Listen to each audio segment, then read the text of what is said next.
बधाई। केक समोसा के संग में भाई रे चॉकलेट बटाई।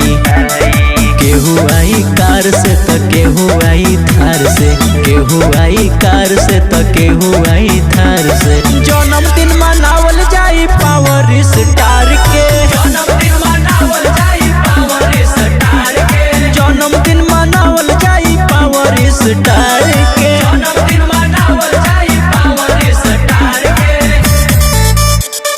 जन्मदिन मनावल जाई पावर स्टार के।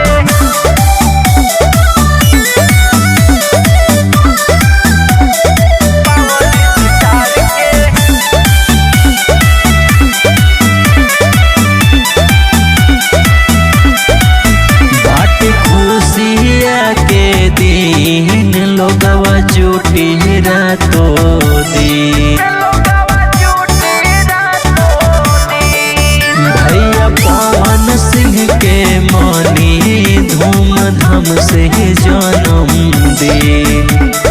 भैया के साड़ी अहे जींस कुर्ता झाड़ के, भैया के साड़ी अहे जींस कुर्ता झाड़ के।